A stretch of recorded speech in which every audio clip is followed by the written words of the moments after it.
I don't know King Charles, but I guarantee you he is going to take a pressure hose shower tonight. The United States is a friend, but a friend who is drifting away. You will try to do everything you can, including swallowing scandals around your ambassador, in order to try to keep that friend on board. It's just a very dangerous place that we're all in. We're going to do backflips for this guy, very insecure guy that has an orange raccoon on the top of his head. Donald Trump loves the royal family. He loves flattery. But it's less clear that that flattery always leads to policy results. And I think that's the test of these couple of days, isn't it? This episode is brought to you by Revolut Business, the all-in-one account designed for efficiency and built for business. Spend less time on financial administration and more on what really matters. Or in my case, Katty, 3 calls at once and still ordering lunch. Well, whether you're scaling in Sheffield or consulting in Chicago, Revolut Business gives you everything you need to manage your business's finances in one account. Pay and get paid globally in over 30 currencies at great rates. There's spend management too, cards with custom limits, automated expenses, full control without any of the paperwork. Which means no more receipts crammed in jacket pockets. To save your company time and money, open a Revolut business account today via revolut.com/RB/TheRestIsPoliticsUS or by using the link in this episode's description and add money to your account by 31st of December 2025 to get a £200 welcome bonus or equivalent in your local currency. Feature availability varies by plan. This offer is available for new business customers in the UK, US, Australia, and Ireland. Fees and terms and conditions apply.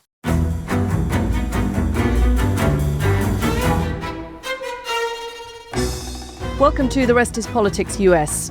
With me, Her Royal Highness Catherine Kay.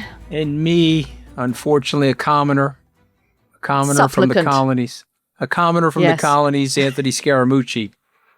Oh, wow. My God, Katty. What a show. Don't we do that well? Come on. Let me tell you, the UK is now the KU, which is the kiss-up country, right? This is really... Okay, listen, American, being all, American about this. Trust me, our viewers and listeners are revolted by this whole thing. I guarantee you, if we did a poll of the Trip US listeners, they'd be like, yeah, this is a little over the top. But you guys do over the top very well. That I will confess, okay? And I am a fan of King Charles, but you guys, it's a little over the top for me. But go ahead. Can I just say, nobody does pomp and circumstance and shiny brass and little feathers and jumping around horses and men in red coats and furry things on their heads better than Great Britain. And we did it damn well today. That was very good. No question about that. We are going to talk about the state visit. We will get beyond the fashion and the pomp and the circumstance. And by the way, Melania's Christian Dior outfit, very desirable. We'll get beyond all of that and talk about the significance of it. But she's wearing the hat, Katty K. She's wearing the "Don't Come Near Me" hat. It's the not going to show you my whole face. And Mr. T, don't try to move in for the kissy poo because I'm gonna block you with the hat. I guess I'll let you know if Deirdre's ever wearing that hat. I better start packing. We'll know. It's like I've had enough of you, but I will confess that the purple hat is actually matching the purple tie. Did you see that? That was interesting. I saw that. They've gone full monarchy. They've gone full royal with the purple. I like that.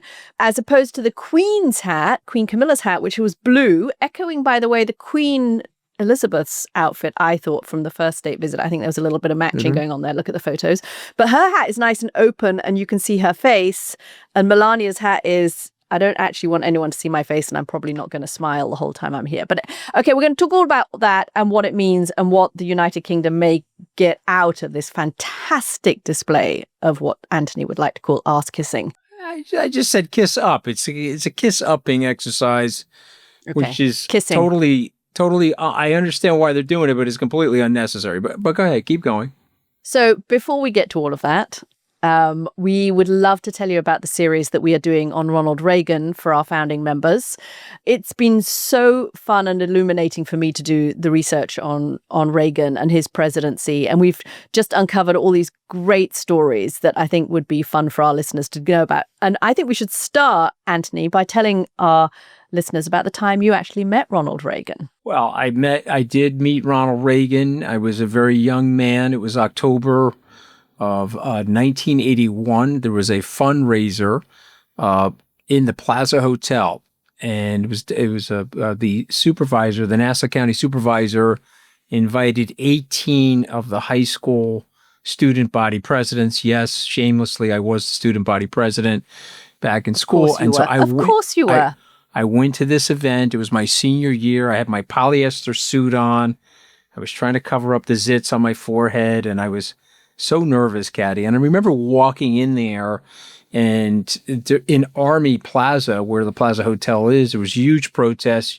You and I will both remember the protests about the nuclear weapons and abolition of nuclear weapons in the 1980s. And I was standing in line to shake the hand of the president, and there was a gentleman in front of me. I will never forget this conversation. It actually fortified me after I got fired from the White House. I remember looking at President Reagan. He's taller than me, and you could see his turkey neck from my angle. And I was like, oh my God, this guy is much older than he looks on TV, was my first reaction. Of course, the gentleman in front of me was shaking Reagan's hand and said, do these protesters and all of this anger towards you, all this negativity, does it bother you? And Reagan looked at him very quizzically. So I'm in the wrong business if this stuff would bother me. Of course, it used to bother me, but it no longer bothers me. And I thought it was just an interesting thing to say to this man. I remember being so impressionable as a young 17-year-old. Of course, I shook his hand sheepishly, Katty.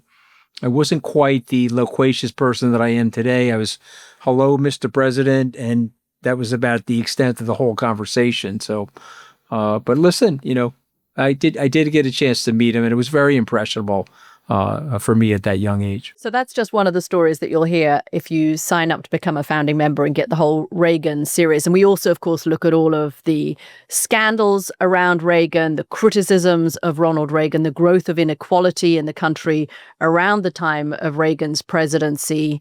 I hope you'll join us. I hope you'll enjoy the series. We had fun making it. And it's very relevant, of course, to today. And the big question that we look at the end of the series is how much Ronald Reagan has led us to where we are in America today with Donald Trump. Do become a founding member and sign up at therestispoliticsus.com. So let's get back to the news of the day and the state visit. I think you're right, Anthony, that Britain went into this having decided that there is no limit to the amount of, what did you call it, kissing up that it is worth the United Kingdom doing. And you saw that on total display. This was the kind of shock and awe, British equivalent of shock and awe. This is, we don't have your big military, we don't have America's big economy, but we can wheel out the horses and the brass and the music and the people in fantastic uniforms, and hope that persuades Donald Trump to have a better relationship economically and politically with the United Kingdom than he might do otherwise. And that's the purpose of it. I mean, for every one of those men in their beefeater hats or riders on horseback or piece of polished brass is the idea that this will produce an outcome for the United Kingdom, a policy outcome in terms of lowering tariffs, in terms of more American support for Ukraine against Russia. So it's a calculated move. I think the big question of this whole state visit, more so even than the first state visit of 2019, is whether it can actually deliver those things. And Donald Trump loves the royal family. He loves flattery. But it's less clear that flattery and that pomp and circumstance always leads to policy results. And I think that's the test of these couple of days, isn't it? I think so. But, I like role-playing on this podcast. I want to role-play with you. I'm a student. I walk in. You've been teaching me about British social studies and civics. And I walk in and say, Professor K, could you please square the circle for me? We've got a gentleman by the name of Peter Mandelson. He's the UK ambassador to the United States. He was involved with the Epstein fiasco, a result of which he was just sacked by the prime minister. Starmer sacks him. And yet we have another gentleman that's also involved in the Epstein situation, President Trump. And so are we situational? Have we lost our principles? Tell me what the pragmatism is here relative to the principles that you've been teaching me about in school. Okay, go ahead. Well, so look, student Anthony Scaramucci, and what a good student you are.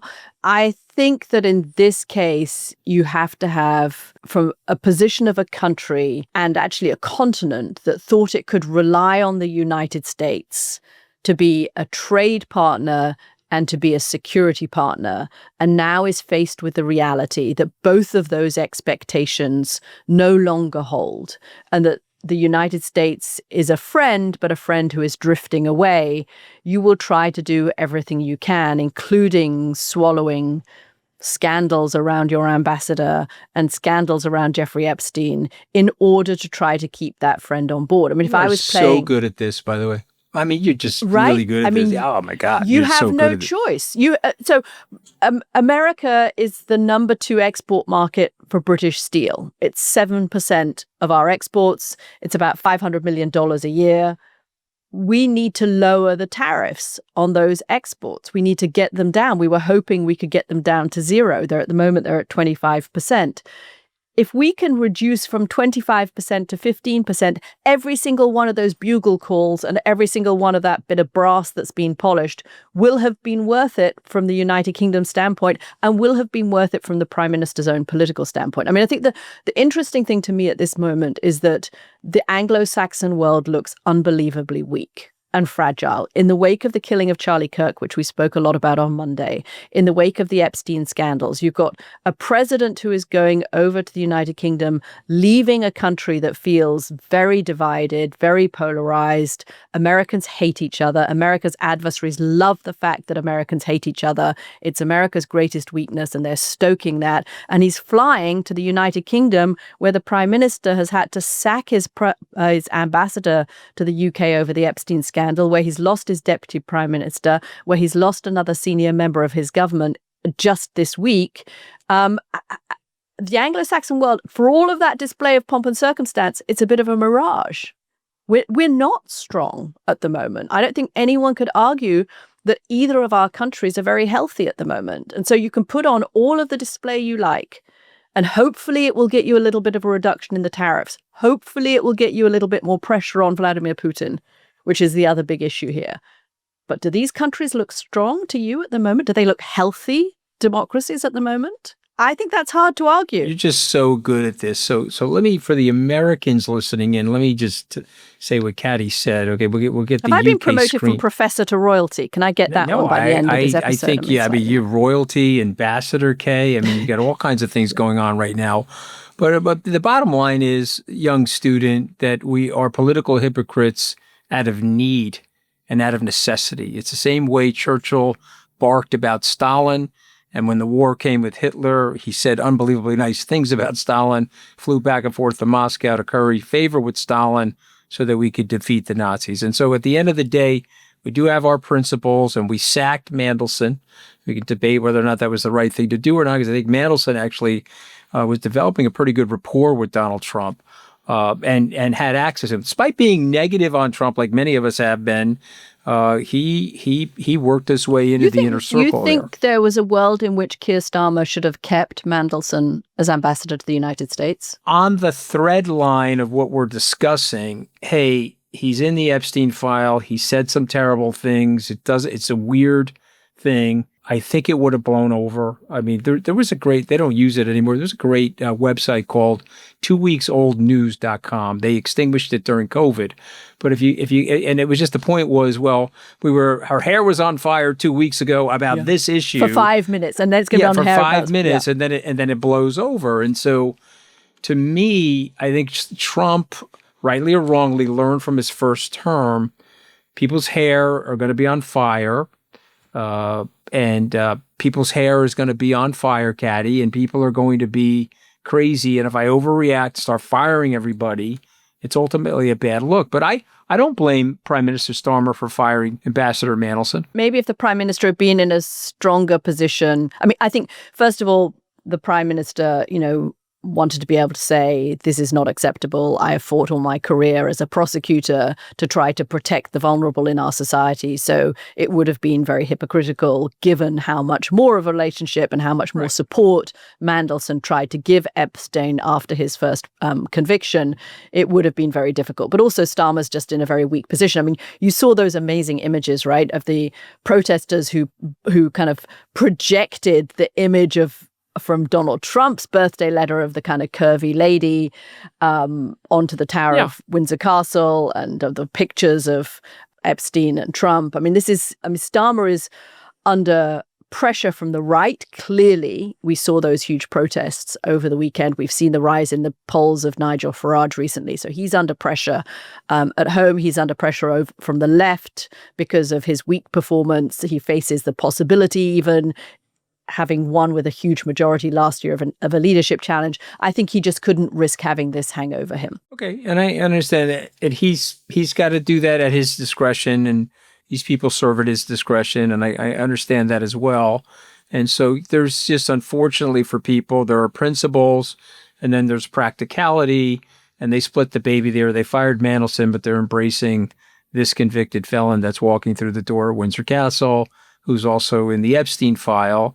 And they've done a marvelous job of distracting everybody from the Epstein file. Of course, the Senate voted yesterday to block the release of the Epstein file. I think the vote was like 50-49, and that was obscured by the Charlie Kirk tragedy. But you're in a situation here where the United States and Great Britain, I agree with you, we appear weaker than we should be right now. But I do love the fact in a free society, Katty, a group of protesters can put that up on the wall. Now, I understand that they were arrested, probably get a slap on the wrist, but there it is. You want to be in a country, and I think it's getting a little dangerous now because Pam Bondi's saying, well, listen, we're going to criminalize certain speech. And if you say certain things in a certain way, we're going to criminalize that. And, there's hate speech and threatening speech. I get it. But if I say, hey, I don't like this person, and here are the reasons why, are we going to now criminalize that in our country? I think it's just a very dangerous place that we're all in, because we're doing BAP flips for a very insecure guy that has an orange raccoon on the top of his head. We're going to do backflips for this guy. And the Supreme Court is doing backflips. Roberts has told people, close to Roberts, okay, Justice Roberts, Supreme Court Chief Justice, he's told people, hey, he may not listen to the court. Let's say I rule against Trump, which hopefully maybe on the tariffs he will. I don't know. If the law is clear on the tariffs, so maybe he'll rule against Trump. But he says, if I end up ruling against him and he bites my hand off, we're in a full-on constitutional crisis, right? Jefferson didn't do that. Marbury versus Madison. Everyone's afraid of that. Everybody's afraid of him. So we're now down the slippery. We're slouching towards a constitutional fiasco. We're slouching towards an equivocation domino effect where everybody knows it's the wrong thing to do. Everybody's shrinking. I guarantee you, okay, I don't know I don't know King Charles, but I guarantee you he is going to take a pressure hose shower tonight. Okay, be like a high pressure hose on the guy. Okay, and it's like, just bring in the hand sanitizer and shit. It's, just guarantee you, okay. Now the king is a pro. The king is a pro. He will do what needs to be done. He's a total pro, and I give this guy an enormous amount of respect. And this is not the first lecture in the king's midst, and he's handling it with great grace. Listen, the royal family knows that it is there to serve the best interests of the country, and they have 100%. Dealt with leaders who, give them a lot of credit, Katty. A lot more dodgy than the American president. But, King Charles, if you're listening, don't scald yourself tonight, okay? Just a medium temperature in the shower. But I know it's going to be a long shower tonight after this fiasco. We're going to take a quick break and come back and talk about what the US might actually give the United Kingdom as a result of this. So he gets all the pomp and circumstance, Anthony. What else does the United Kingdom actually get out of this? Because I was reminded this week by somebody who said to me, look, the Qataris gave, effectively, Donald Trump a beautiful new plane worth a hell of a lot of money that he is going to be able to use once he leaves office. So it really is a gift to Donald Trump, not to the United States. And then when the Israelis go and bomb Doha to take out a Hamas building, the Hamas negotiators, what does the United States do to support the Qataris? Nothing. So you can flatter Donald Trump all you want, and Donald Trump clearly likes the royal family. Does it actually lead to him saying, okay, we're going to drop the tariffs to 0 on steel as had been hoped for in the original trade negotiations? Does it lead to him saying, okay, we are actually going to put more pressure on Russia or give more support to Ukraine? Maybe we get of those two, the most likely is that we get some kind of a reduction in the steel tariffs, I think. Maybe the president feels he has to give the king something for this extraordinary display of admiration that the Brits have never before have they rolled out quite as many troops and horses and bling for a state visit. But I'm not sure that the Brits understand that flattery to Trump always gets you what you want anyway.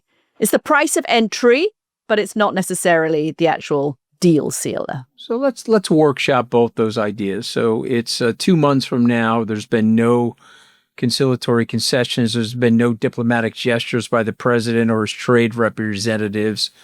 Was this a failure of diplomacy?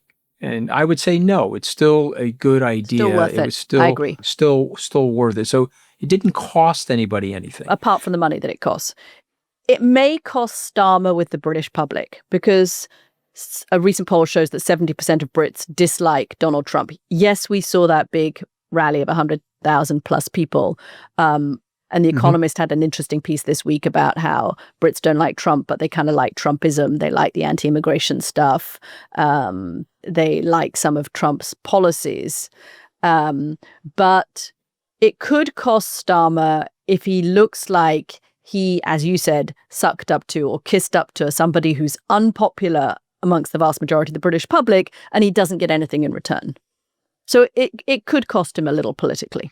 Okay, I'm going to take the other side of that, and I'm going to say that even the people that dislike Trump, and there's a 70% disapproval rating, and there are protests in Parliament Square, etc., I think they recognize that Starmer likely dislikes Trump, but he's doing this for the reasons, the very transparent reasons that you and I are discussing on the show. But I want to go in a different direction for a moment and ask you about this. So we're now, let's say 3 months from now, and there's been no movement. You have a new ambassador from the UK, and there's been no movement on NATO. You see, because I don't want to sound so cynical, but I could turn to you and say, well, if the King and Starmer had something on Trump, then he's going to flex for the King and Starmer. Because listen, we're 1 month out, Katty. We're 1 month out from the Alaska Peace Summit with Vladimir Putin. And all we have seen is the further destruction of Ukraine. We've even bombed an American factory now in Ukraine. We've seen drone attacks across the border in Poland. So here you go. Here's their juxtaposition. I've got a Western leader who doesn't have anything on me, and I'm going to roll them and humiliate them and spend my time doing that because it makes me feel good temporarily. But I've got a Russian leader that I won't do absolutely anything about. So now we're 3 months out. We're sitting here around Christmas time. Let's say Starmer's in office. He's calling Macron, and he's saying, okay, what are we doing as a group of people now related to Ukraine? We're gonna enter another big year in the Ukrainian war. It's going to be 4 years in February. What are we doing? And what's the answer to that, Katty? Are we leaving the U.S. behind, Katty? Well, I don't think they can use the US behind for lots of reasons that we've spoken about on the show before, that even as the EU is trying genuinely to ramp up its military, at least to be able to give Ukraine the ability to hold a defensive line with European supplies, it still needs American intelligence. It still needs the American coordination. There are, American planes that are needed. So I don't think that that's an option to leave America behind. I think the interesting question is still, and I think Starmer is grappling with this, as are other European leaders, is how to get Donald Trump over the line. And why has Donald Trump, I know all of, the kind of theories about, does the Russians have something on Donald Trump, but why is Donald Trump proving so reluctant? And again, this week, he said he won't support the sanctions bill that 85 members have signed up to in the Senate and that is ready to go until NATO countries stop using Russian oil. Well, in the case of Turkey, which is the third biggest importer of Russian oil, that's just not going to happen. Or Hungary and Slovakia, which are allies of Russia, that's just not going to happen. I had a really interesting meeting this week with a senior ally of the president's who said that he believes that it's a sort of a mystery to many, even in the Republican Party, but he believes that Trump has just found this much more difficult than he thought it was going to be. He genuinely came in and thought this would be easy. And he doesn't know what to do now. He doesn't know how he can resolve this conflict that he had said he was going to resolve in one day. And he is seeing this as a confrontation actually between America and China, Russia's big backer. And he doesn't think he can take on China over Ukraine, doesn't want to take on China over Ukraine anyway. He's in a kind of cul-de-sac. He's kind of run out of options when it comes to Russia. And so he's just having this kind of delay process. Well, we'll do more in 2 weeks, or we'll bring him to Alaska and, then we'll get a meeting with Zelensky and it doesn't happen. Or we'll put on the sanctions bill only when, the NATO countries and the EU countries stop importing any oil and gas from Russia, which just, isn't going to happen. He's right that the Europeans should do more. But I think it's a recognition that he's kind of out of cards when it comes to Russia. And that's the reality that Starmer is going to have to deal with when they have their press conference and when they have their private meetings, which is actually the substance of all of this visit. Well, I'm going to push back on this as well. A real American president would not be concerned about that. A real American president would call President Xi and say, listen, I know we're talking about these spheres of influence, and I've got this imbecile who's the Secretary of War now. We used to call it defense. We'll call it war. And we got this imbecile talking about the sphere of influence. President Xi, listen, this is post-World War II stuff for me as a historical leader. And I've got to keep the liberal democracies in the West vibrant. And I've got to check Vladimir Putin at the door here in Ukraine. And I want you to step back a little bit. It'll help our economic relationship. It'll help the relationship with the U.S. and China. If you do that, same with India. And by the way, Vlad, you're over the line here. Okay, so we're going to push you back. And if you continue to do what you're doing, we're going to send more missiles. We're going to operationalize more intercontinental ballistic missiles into Russia. You're not going to drop a bomb on us. We don't want to drop a bomb on you, but you got to cut this out. Okay, and I know you got to talk to the political leaders in Russia about this, so take 15 days, tell them what we're doing, but you got to cut it out. Because if you don't cut it out, we're going to escalate because I have to defend the West. Okay, and that's what he could do. And he could do that very, very simply, but he's not doing that. Do you think he has any interest or any kind of historical context of believing in America's central role in defending the West? Or do you think, as J.D. Vance has suggested on his visits to Europe, they just think they've been had and that they've paid too much money? No. We've got 500 million people in Europe. There's been a group of freeloaders on the back of the United States, and that's what it is, and it's enough now, and these freeloaders need to get off of our back. But that is totally disconnected from what the vision has been, the successful vision has been for the United States. And the success to the United States of that leadership role in terms of trade access. No question. And also let's just lay it out for people, the vision, because I think it's important, because Trump has garbled the vision. He's hurt the vision, but the vision is very simple. We're in it together. There's 5.7 billion people that live under levels of authoritarianism around the world. The free world is in it together. We're the most powerful economy, still with the most powerful military. Help us with our domestic economy. Help us with the disposable income of the lower and middle income people. and we're going to help you guys with everything else. And it's a very clean message. And by the way, it's also a message for the Chinese. President Xi, I got to get disposable income up in these middle and lower income houses in my country. If I do that, there'll be less populism, there'll be more peace and tranquility.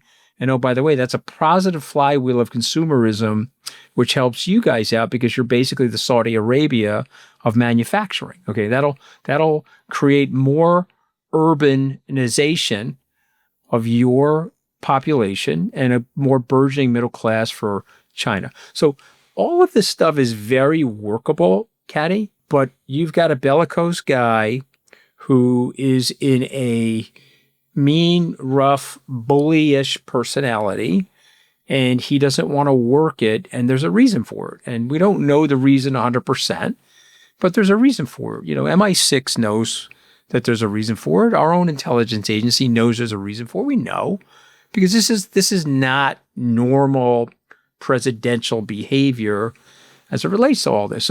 So yes, Starmer, I applaud him for trying this.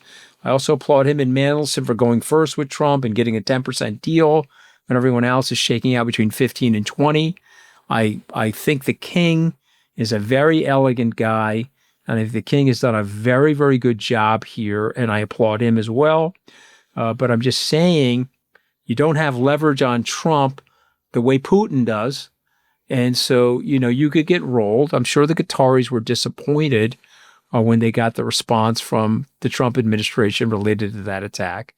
And I'm sure that the king and Prime Minister Starmer are going to end up being disappointed by Trump in the ensuing months. And then the real question is, what is the European vision to protect themselves? And let me tell you something, okay? Trump said it was accidental. Katty, do you think it was accidental that those drones ended up in 200 miles into Poland? I heard this from a senior Republican this week, that was Russia testing the United States.